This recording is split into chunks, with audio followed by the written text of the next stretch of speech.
마태복음 11장 3절과 28절 말씀을 다 같이 읽겠습니다. 3절입니다.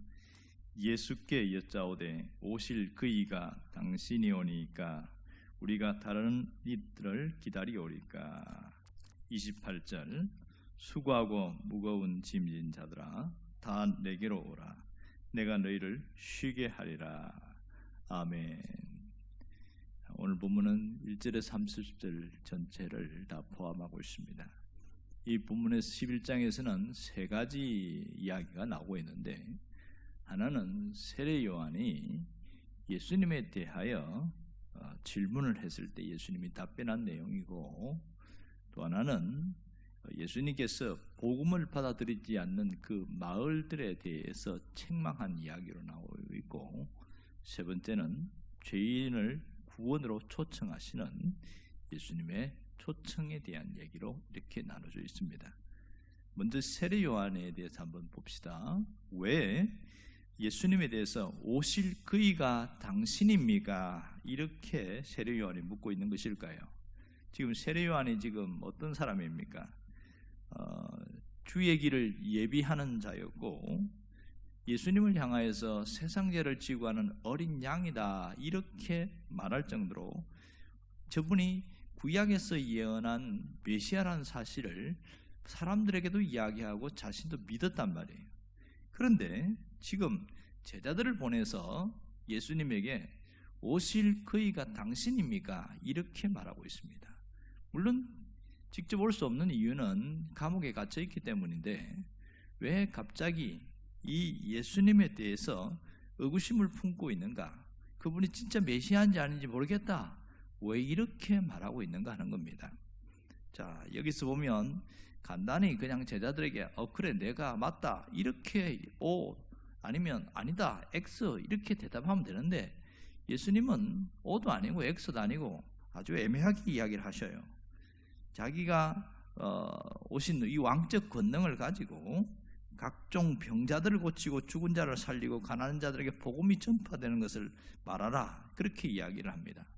그냥 너희들이 기다리는 메시아가 바로 나다 이렇게 직접 말씀하지 않고 내가 지금 하고 있는 일을 그대로 전해라 이렇게 말하고 있습니다. 그러니까 제자들이 본 대로 들은 대로 목격한 대로 그분이 누구인가를 직접 얘기하도록 그렇게 한 겁니다. 사실은 예수님이 오엑스한구보다 더 강력한 힘이 있겠지요. 두 번째는 예수님이 권능을 행한 이 마을이 어디인가 하는 겁니다. 그리고 왜 이렇게 강하게 저주와 가깝게 책망을 하시는 것인가, 이 부분인데, 여기는 아마도 세 종류로 나오고 있는데, 하나는 고라신이라는 곳이고, 또 하나는 베세다고, 세 번째는 가브나움입니다.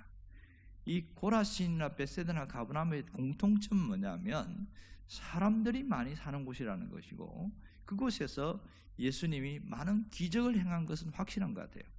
그런데 지금 다 망해버려서 고라신이 어디 있는지 모릅니다. 베세다는 우리가 잘 알고 있어요. 오병이어의 기적을 행하고 거기서 또 많은 병자들을 고친 곳이 베세다라는 것은 대충 압니다. 그리고 가브나움은 지금은 흔적만 남아있고 다 사라져버렸어요.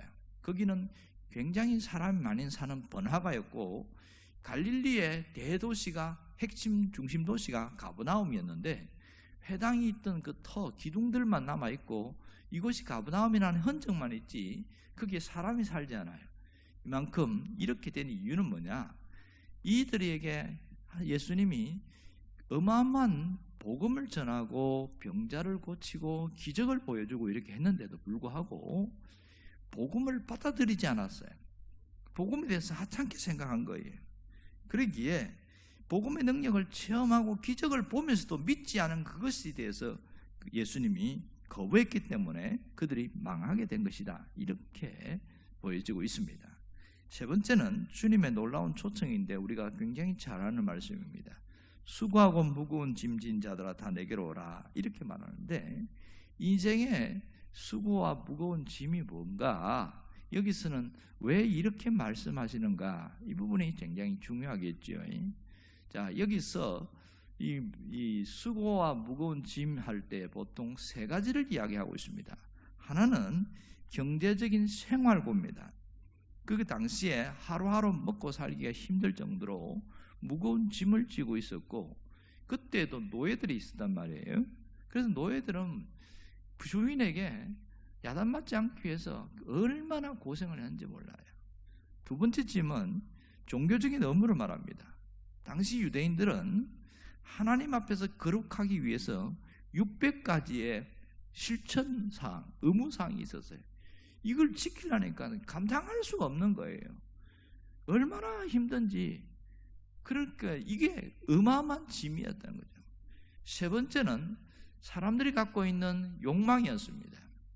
명예욕과 권력과 그다음에 재물에 대한 욕망, 이런 것들이 욕망이 채워지지가 않는 거예요. 채우면 채울수록 더 큰 욕망이 넘치게 되고 결국은 파멸에 이르는, 이것을 주님이 보시고 오셨다는 거죠. 자, 오늘 여기에서 세 가지 메시지가 나오는데, 이 메시지를 통해서 하나님이 오늘 우리에게 무슨 말씀을 하고 싶으실까? 딱 세 가지로 정리하면 이렇게 되겠지요. 하나는 우리는 예수님에 대한 분명한 목격자라는 사실입니다. 예수님에 대해서 보고 듣고 체험하고 내가 믿는 것에 대한 분명한 목격자. 그러기에 우리는 이 사명을 가지고 목격자된 신앙인으로 살아가는 거죠. 그게 뭐예요? 적극적인 신앙인이 되라, 이런 뜻이고요. 또 하나는 내가 믿는 복음에는 어마어마한 하나님의 은혜가 많이 낭비되어졌다. 은혜의 낭비성을 잊지 말라는 겁니다. 한 사람이 회개하고 돌아오기까지 엄청나게 하나님의 은혜를 쏟아 부었고, 그 가운데서 한 영혼을 건지기 위한 하나님의 굉장한 수고가 있었습니다. 은혜를 소낙비처럼 퍼부어서 그렇게 돌아오는 경우가 굉장히 많습니다. 그러기에 우리가 믿는 이 복음은 굉장히 귀중하다는 것을 깨달아야 됩니다. 그러므로 내가 믿는 그 복음을 값싼 복음, 싸구려 복음이 되지 않도록 해야 된다. 이것이 두 번째가 되겠고, 세 번째는 예수님을 통하여 쉼과 안식을 얻으라, 이런 거죠. 지치고 피곤한 우리의 인생들이 이 예수님이 주시는 그 쉼과 안식은 하나님의 최고의 선물이라는 것을 깨달아야 됩니다. 그러므로 내가 어떤 짐을 지고 가든지 주님 안에 왔을 때는 다 쉼과 안식을 얻는다는 겁니다. 사람들은 누구나 인생의 짐을 지고 살아갑니다. 누구나 보면 자기가 진 짐이 제일 무거운 짐이라고 그렇게 생각합니다. 보통 이 쉼이 없는 이유는 두 가지입니다. 하나는 육체적인 짐을 지고 있든지 아니면 정신적인 짐을 지고 있든지, 이것이 크게 되는데 많은 사람들이 쉼 없이 살아가요. 쉼이 없다는 것은 스트레스가 그만큼 많다는 거지요. 쉼이 없는 시대다, 이렇게 말합니다. 자, 육체적인 짐을 지지 않은 사람은 마음의 짐으로 항상 부담이 많아요. 늘 마음에 안식이 없어요. 늘 쫓기고 있고 늘 걱정이 많고 늘 어떤 것에 두려워하고 있고, 이 마음의 짐이 벗어나지를 못하고 있는 경우가 굉장히 많습니다. 거기다가 정신적인 것과 더해지면 더 힘들어지겠지요. 여기에다가 영적인 짐을 지고 가는 사람도 있습니다. 결국은 정리를 하자면 우리가 인생에서 가장 힘들어하는 것은 마음의 짐과 생활의 짐 때문에 늘 우리가 힘들고 고통스럽게 그렇게 살아가게 되어지더라는 겁니다. 이것이 물론 질병의 짐도 그 속에 포함이 되어 있겠지요. 우리가 벗어나올 수 없다는 게 가장 고통스러운 겁니다. 믿던 사람이든 믿지 않던 사람이든 늘 이 인생의 짐에 항상 얽매여 있고 여기서 벗어나지 못해서 그것이 한계에 이르면 딱 찾아오는 감정이 있습니다. 그게 뭐냐? 허무한 겁니다. 허무함. 아무리 애쓰고 아무리 노력해도 안 되는구나. 아이고, 이제 그렇게 해도 별거 없구나. 그 인생에 회의가 생기게 되고 사는 게 뭔가 이렇게 들어가면서부터 이게 피곤해지기 시작하는 거예요. 우리가 쉼과 안식을 얻으려면 어떻게 됩니까? 진정한 쉼과 안식은 오직 예수님 뿐입니다. 지치고 피곤한 우리의 인생들이 예수님을 통하여 쉼과 안식을 얻을 수가 있습니다. 왜 쉼 없이 살아갑니까? 예수 믿었는데도 왜 쉼 없이 살아가요? 내 짐을 내가 지고 가기 때문에 그렇습니다. 내 길을 내가 가기 때문에 그래요. 내가 하려고 하기 때문에, 내 뜻대로 하려고 하니까 여전히 쉼이 없게 살아가고 있습니다. 우리가 할 것은 가장 간단합니다. 주님을 그냥 따라가면 돼요.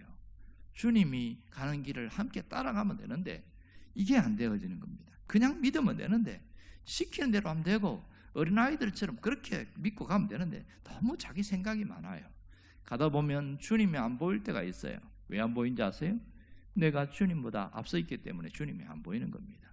제일 쉬운 것은 주님을 앞세우고 내가 뒤에서 따라가는 거예요. 가장 신앙생활하기 쉬운 방법인데 자기 생각이 많이 들어갈수록 주님보다 내가 앞서갑니다. 여러분, 우리가 온전히 회복되려면 정말 중요한 게 하나 있는데, 진정한 회복은 예수님 안에 머물러 있는 것이 진정한 회복입니다. 우리가 이 예수님 안에 머물러 있지 않고 예수님 밖에 떨어져 있으면 어떤 현상이 생기냐면 굳어지는 현상이 생겨요. 굳어지는 현상, 마음이 굳어지고 영적으로 굳어지고 이 경화 현상이 생깁니다. 사람의 몸이 굳어지면 심각한 문제가 생겨요. 이 심장의 큰 동맥에 굳어지면 동맥경화가 오고, 간이 그래 말랑말랑한데 이게 굳어지면 간경화가 와요. 아무런 기능을 하지를 못합니다. 신앙적으로도 이게 상당히 부드러워져야 되는데 굳어버린다. 그러면 이 사람에게는 아무리 폭포수 같은 은혜의 말씀을 쏟아 부어도 아무런 변화가 없어요. 그냥 좋은 말씀이구나, 오늘 목사님 참 애쓴다, 뭐 이런 정도지 자기 마음에 어떤 변화도 일어나지 않습니다. 그래서 이것을 강팍해진다 이렇게 표현합니다.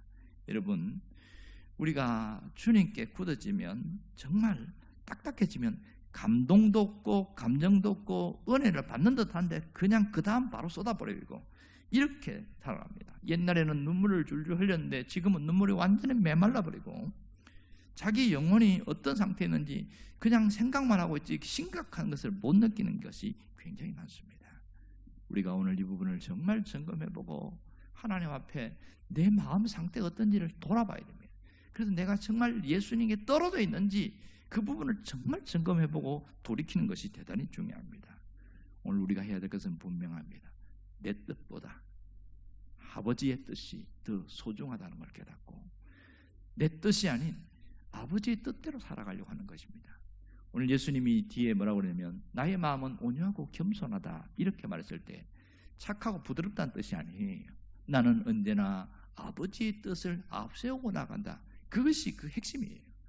그렇게 우리가 예수님의 성품을 담고 예수님을 따라간다면 내 뜻보다 아버지의 뜻을 존중하고 앞세우고 그렇게 살아가는 것이 신앙생활의 가장 행복한 길이라는 것을 잊지 않기를 바랍니다. 기도하겠습니다. 우리 가운데 함께 하신 주님이 우리의 삶을 이끌어 가시고 우리의 삶 가운데 진정한 쉼과 안식을 주시기를 원합니다. 하나님의 뜻을 온전히 소중히 여기며 다시 한번 내 삶을 일으키는 자가 되게 하여 주옵소서. 예수님 이름으로 기도합니다. 아멘.